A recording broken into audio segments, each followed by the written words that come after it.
The Snyder Cut is not simply a film. It's not simply a film from the perspective of its quality, which is clearly high based on Zack Snyder's track record in producing big budget Hollywood films, but also from the perspective of having a consumer base and market conditions creating a paradigm shift in the way that these properties are managed.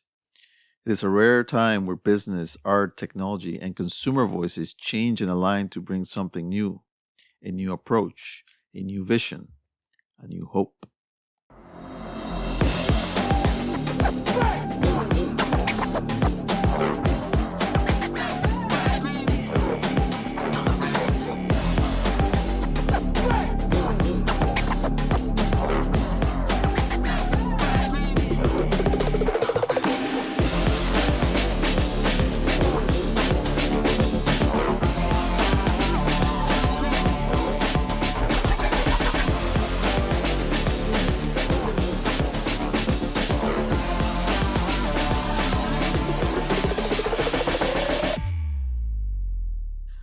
Zack Snyder's Justice League, the Snyder Cut, is clearly a film that has a place in movie making history. As thousands of fans rally in their support for the original vision of the film to come out as if they were 300 Spartans, strongly charging to correct a wrong and injustice and to ensure a promise to deliver a project is fulfilled, we find ourselves in new territory. A megacorporation like Warner Media, reinvigorated by its new ownership group, with an eye towards the future of content delivery with HBO Max, has knocked the door of possibilities and has extended a hand to its very own customer base. Something that, for some obscure and maybe even senseless reasons, represents a resistance to this paradigm shift in other branches of this gigantic corporation. In the wake of the release of Batman v Superman, a especially charged and clear of a reaction to comic book films that were competing with another popular brand, Marvel and Disney in this case, along with managerial changes to Warner Brothers Pictures Group, and with the introductions of Kevin Sugihara, Toby Emmerich, Jeff Johns, among others, indicated a shift towards a very hands-on approach to limiting directorial freedom to place the company in a more, and perhaps now wrongly concluded, consumer-friendly movie-making approach. Something that with a great deal of foresight today can only be seen as a production line generic approach with a significant amount of patch-up changes along the way, the types that have negatively affected the DC brand on film with casualties for talented directors. The interference towards a, let's say, Marvel consumer base, as well as many internal political ambitions, have derailed the entire DC universe towards erosion and a lack of content for years, with the exception of a few films that gathered some level of critical acceptance, others financial success, and others were lauded as successful simply for bringing in a profit. While all these things are undeniable and are true obviously, there is one more fact that is very sobering. There is no hyper excitement. Sadly, long gone are the days of huge bombastic motion picture productions that made films like the Richard Donner's Superman, Tim Burton's Batman, and Chris Nolan's The Dark Knight trilogy a staple and an identity for the capabilities of the comic book films from DC and WB as a unit.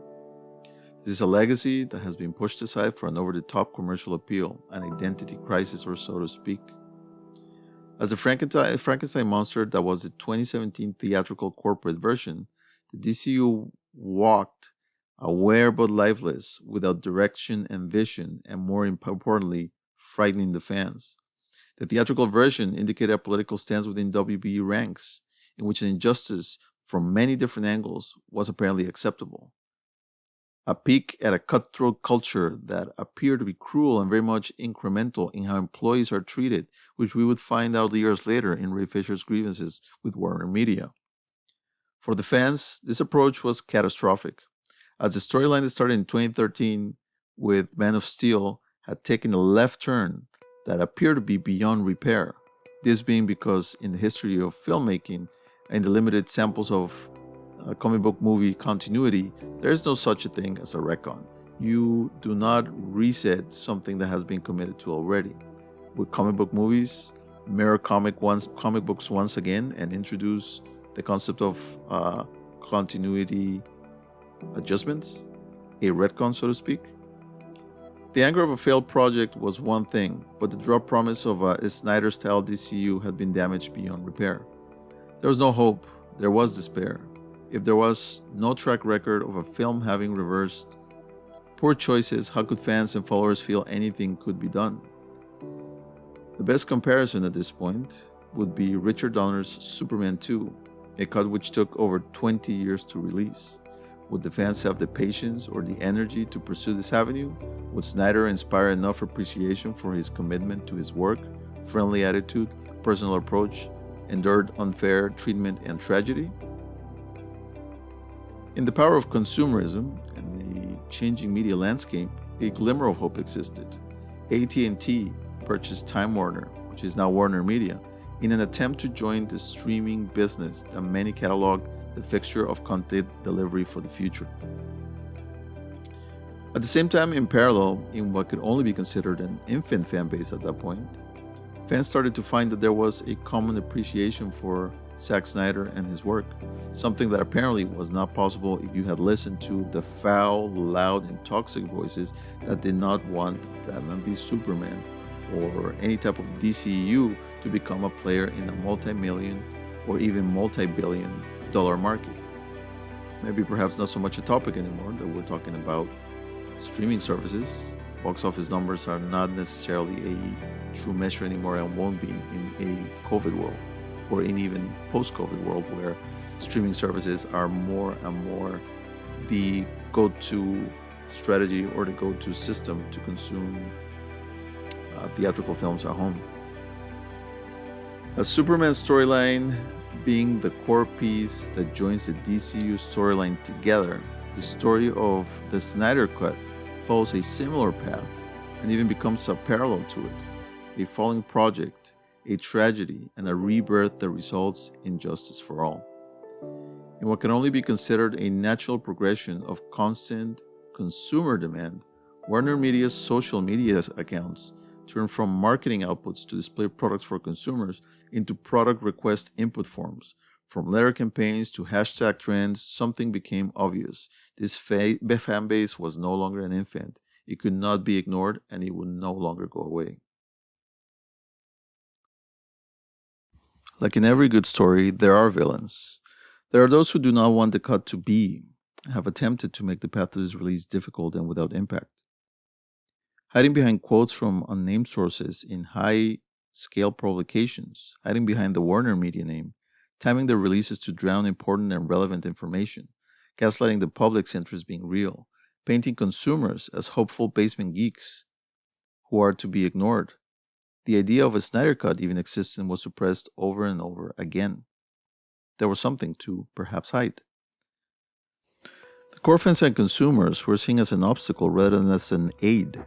An archaic mentality, by all means, that eventually may expose those players as self-serving plotters who may indeed have schemed Zack Snyder's removal from Warner's and DC. If the cut, once released, is of high quality, you could make the point of the original fate of the film to be one with ill intent, manipulation, and self-serving interests. It is almost as if a natural and organic result of a product and the interested parties creating the paradigm shift was finding a resistance. The movie-making market, particularly when it comes to comic book movies, has relied on a thesis based on box office interests.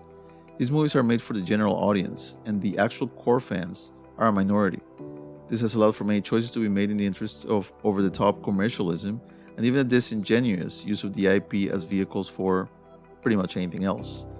In the rise of social media, we are seeing a radical shift in this idea, in which now consumers are more focused on their niche interests more and focus and attention are slowly shifting towards what a person wants to specifically see rather than being force-fed something and having to accept it. The need for gatekeeping guides by studios has turned into a parasitic exercise that is only preventing people from enjoying anything without fear for loss or investment or even time. With streaming services and data analytics, the core fan takes on a more important role. The core fan is a subject matter expert that can keep a project honest and can be the reference guide to a more general audience as to whether a product is genuine or disingenuous. When you add the gathering of masses due to common interests, you can start to see how the core fan is now an entity that is the core foundation of a project. If you give the fans something that they can get behind, in turn they will become a marketing force for free. In this aspect, the fans/consumers take on a far more prominent role and gather a voice because of the value they can bring to the table. This is obviously a radically different strategy and puts the villains of a story in an awkward position, as they're trying to hang on to old models that are already proven to be difficult in this day and age when a community can investigate and gather intel with ease. It is this mixture of technology, interest, and social media that makes the fan a facilitator and not an obstacle. With data analytics, you can find your customer base and you can give your customer base what they want. You will be more successful for it. Not a very difficult equation, but one that is finding resistance, and the film will likely demonstrate and beat once and for all a failed production thesis. In a movement of rabid fans that created itself and pleaded to the owners of the intellectual property to deliver the film as it was conceived, mostly because of their appreciation for Snyder's film quality and also to complete a storyline, you are experiencing something that is happening rather organically and that by simple nature is trying to demolish an unnatural force that has been suppressing it all along. In releasing the film, Warner Media is not only creating a certain level of justice for the fans, the actors, the characters, and Zack Snyder, but it's also opening up room for success in its long-term plan.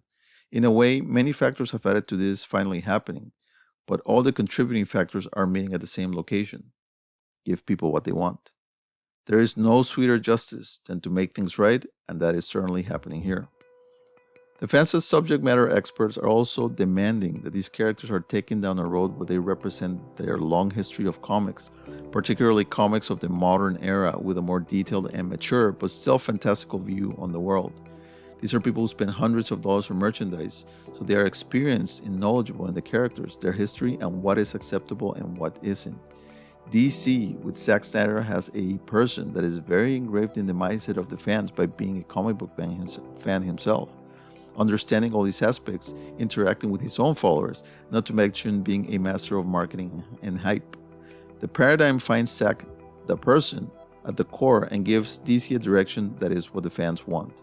This is undeniable at this point, and it should raise some questions over at Warner Media as to whether distancing from Snyder has been a negative for DC rather than a positive as it was originally painted. What the fans get is something special that is more aligned with today's viewing patterns. The idea that a film must be 2 hours in models where people binge watch 8 to 10 hours of television shows on a weekend seems to be shortchanging it. This is a word I tend to use when describing the business ideals of the current WB projects. In a time where fans have been hungry for content after years of pleading for it, this is not just a meal, but a feast and a celebration. This is obviously something that could not happen before, but the times and the introduction of technology into the homes creates this perfect fit in which again, Zack and the cut find themselves in. The fans have fought hard, the conditions and the weather happen to be just perfect. Zack Snyders Justice League is finding itself a place in history, and everyone rejoices in the fact that Zack Snyder is vindicated. The villains of our story will be questioned, and the fans have emerged victorious, all in changing an old way of doing things into a new one. Many questions remain. Did the fans save a cinematic universe? Is the fight for the Snyder Cut saving a comic book classic? Will Warner Media make changes to ensure the Snyderverse continues on with interference? We will look at this in Chapter 2, where I will touch on a spoiler-free review of Zack Snyder's Justice League.